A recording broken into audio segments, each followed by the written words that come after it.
Doug, I don't know if you want to set this up. Yeah. So last week we have Jeff Pearlman on. We talked about him earlier with his book, but he did this post I'm on going to talk TikTok about that something real is here, fucking and great. that is Yeah. So basically, he's going to talk about health anxiety. So let's let him speak his words, and then we'll discuss. I'm going to talk about something real here, and that is the biggest battle of my life in a lot of ways, which is health anxiety. And I wrote an article years ago for Psychology Today about health anxiety, and it really resonated. So health anxiety, I mean, one of the things with health anxiety is you always feel like something is wrong with you. That bump, that scratch, that infection. Why does my heart feel that way? Why does my stomach feel that way? Etc., etc. And for me, I've had health anxiety for years, and I don't actually know why. My grandfather, Kurt, on my mom's side, was a hypochondriac. There's no doubt about it. My grandma, Molly, I guess maybe I do know why, on my dad's side, was riddled with anxiety. And I definitely have had lots of struggles through the years with health anxiety, where it's not that it's irrational to go to the doctor, right? It's not. If you're not feeling well, you should go to the doctor. But where you always think everything is the worst case scenario. Truly, you have a bump, you think you have cancer. You have a headache, you think you have a brain injury. Your foot is numb, you have ALS. It's absolutely crazy. And for me, it's been really, really bad at times. There was about a decade and a half ago, we were in Florida visiting family, and I was so convinced that I had ALS that I wouldn't even leave the room. And there was another time in Boston where my leg was numb, and I was just like, I know something wrong. Like, it chews you up and eats you up. And I definitely have gotten better through the years. My wife years ago said to me, here's an idea, give it 30 days. And I was like, what do you mean? She said, whenever you feel something and you feel like you're dying, give it 30 days. And after 30 days, if you still feel like you're dying, then go to a doctor. But give it 30 days. How much is really going to change in 30 days? And for me, that's been really important, actually, because most of the time it goes away. And if it doesn't go away, I go to the doctor.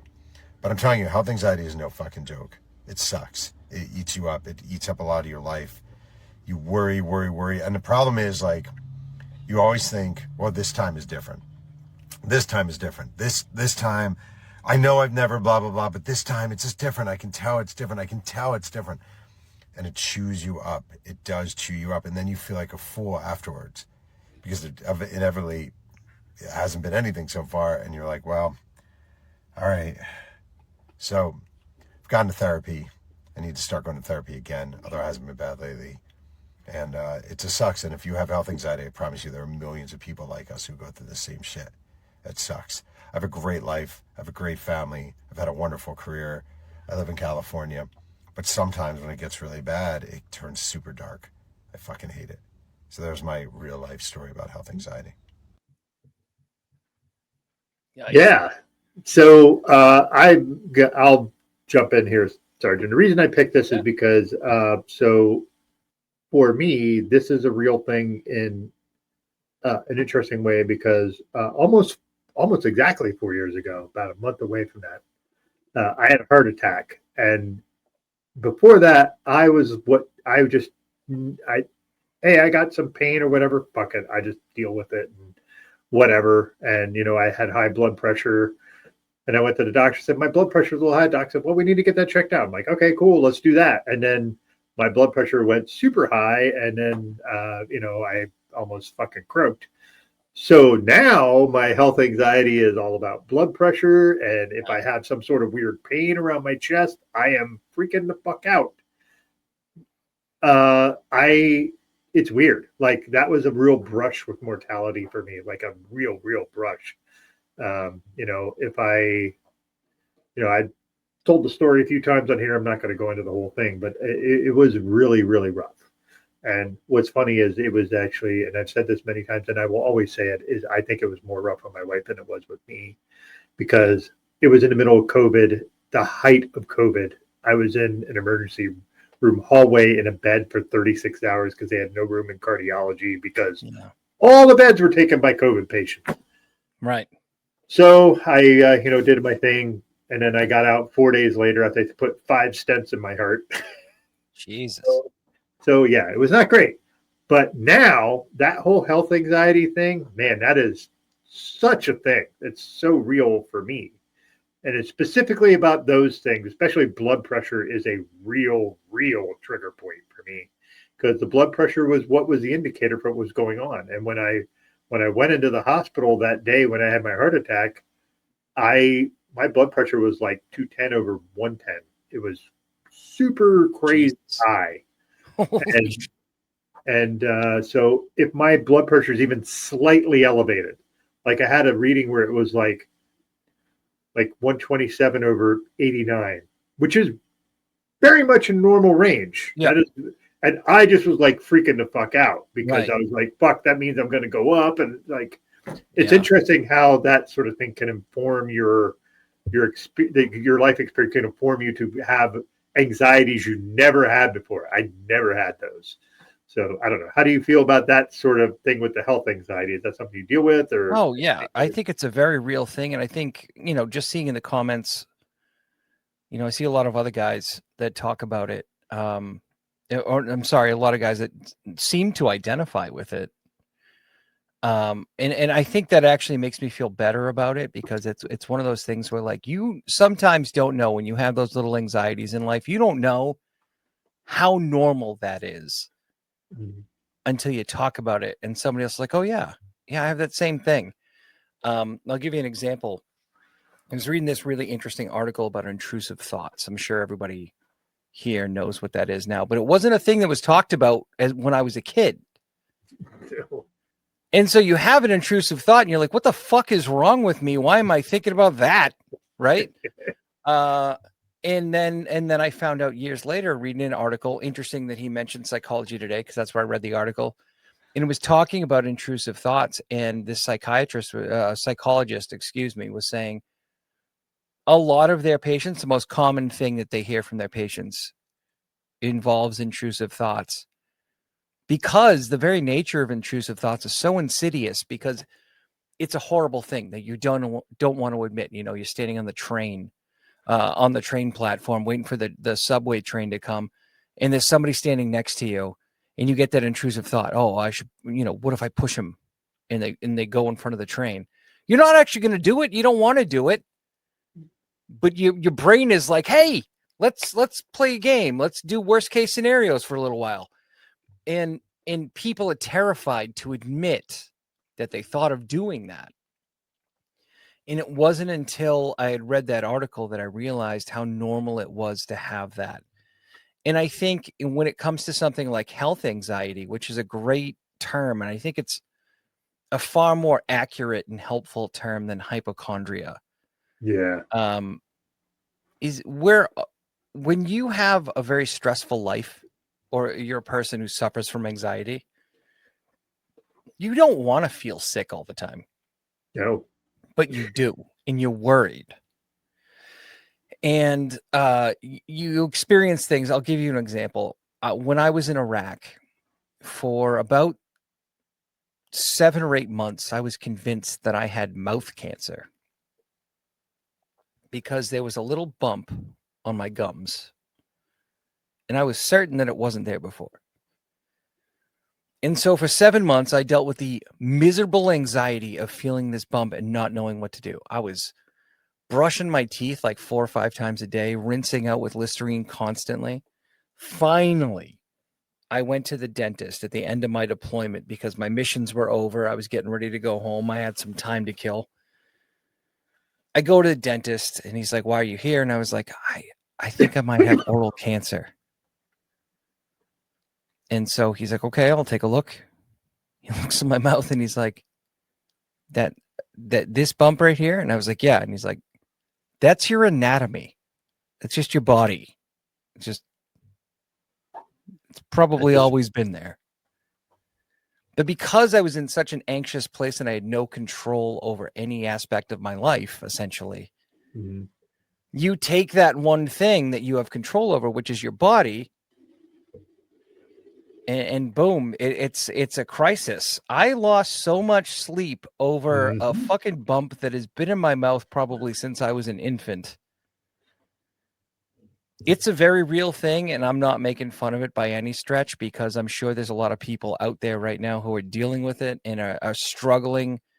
Any little twinge they feel, gonna they're like, talk about holy something. shit, I'm having a heart attack. And once we get into my story about Italy, we can talk about a little bit of health anxiety I had from that trip. And I'm a pretty optimistic guy.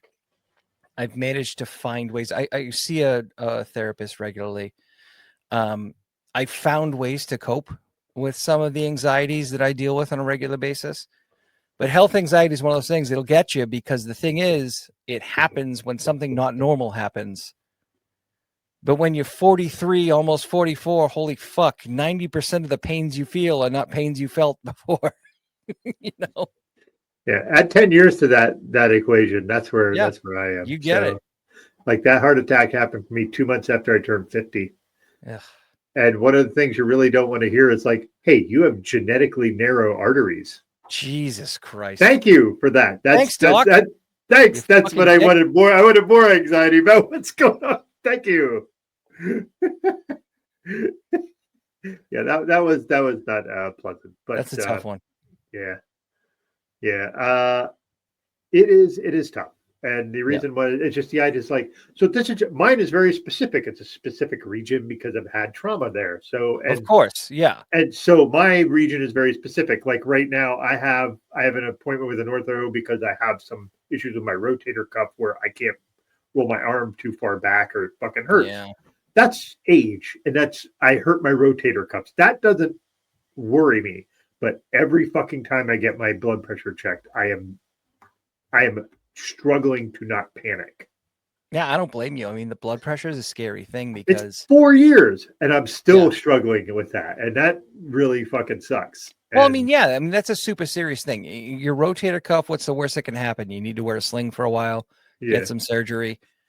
Your blood pressure, those surgeries are fucking serious shit. So I completely understand how you feel. Yeah. Well, I shouldn't say I completely understand because I haven't been through what you've been through, but I can empathize. No, but you can empathize with it. Yeah. So it's just something where, like I said, him talking about his health anxiety is interesting. Just the idea of like him thinking he had ALS, like, and just all that stuff.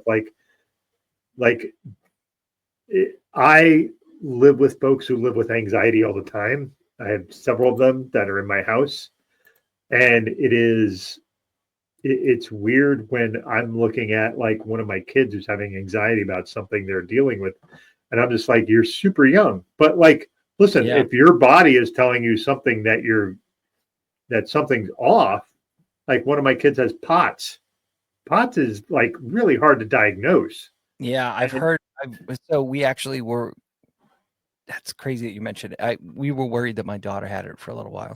Yeah. And it is, my daughter is she doesn't have it. She's like on the verge of it. It's like being pre-diabetic, but like she has to really watch it because when that happens, you can do the thing where you are your heart rate like jackhammers, and then you get very lightheaded. And so you have to be super careful because you could just pass out. Like it's not great. It's not good. So what's interesting, just as a side note of this, before we go further into Italy, when we start talking about Italy, is they said, all right, well, you need to just increase your sodium intake. Now, here's the problem. In my house, I have to cook everything super low sodium. Yeah. Everything has to be low sodium because I eat sodium like it was going out of style with all the processed food. I don't do that anymore. My daughter eats, so I can only have like 2 grams or 2.5 grams of sodium a day. That's like a budget that I have. They're like, well, you need to up your intake to like 10 grams a day. Jesus Christ. Or 10 milligrams or whatever the case may be. And I'm just my doctor told me that I would kiss him directly on the lips. No, but that is the actual thing that those folks who have POTS have to do is a more sodium and actually lessens it. But I'm just like, that's fucking bad because later on that's going to make you really have issues with your heart and all that stuff. Right. And so my daughter's been kind of mitigating it, kind of just going in the middle, just doing like 4 or 5. They haven't had a lot of issues, which is great. But just the idea of like their anxiety of that is totally valid. If you're sitting there and all of a sudden you feel lightheaded and they have an Apple Watch and it says your pulse is 120 and you're not Right. exercising, that's a real concern. That's a problem for sure. So like I don't. It's funny. Like if when we were kids, like you're not much younger than me, but I think we were both in the realm where like if you were like, man, I feel really lightheaded, I'm like, go fucking walk that shit off. Like get the fuck out of here. Like If you told your parents at all. yeah, if you're like, I'm not telling them that shit because they're gonna think I'm a wuss. Exactly. Yeah, my parents weren't really that kind of be the tough guy person, but they were also young and poor and had 2 kids that were younger than me. Yeah.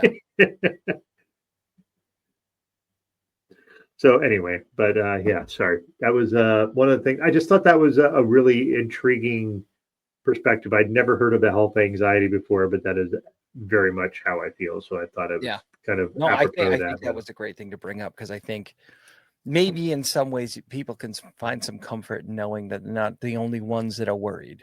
Yeah, and just knowing that you're not alone and how this is how I feel. So yeah, this is how it is. So yeah, I think that's pretty great that he was willing to be like, hey, this is something I deal with. I always thought this, like the idea that he went on a vacation and he couldn't leave like the hotel because he was worried he had ALS is like that crippling anxiety thing is a real goddamn thing. So yeah, it's a shame.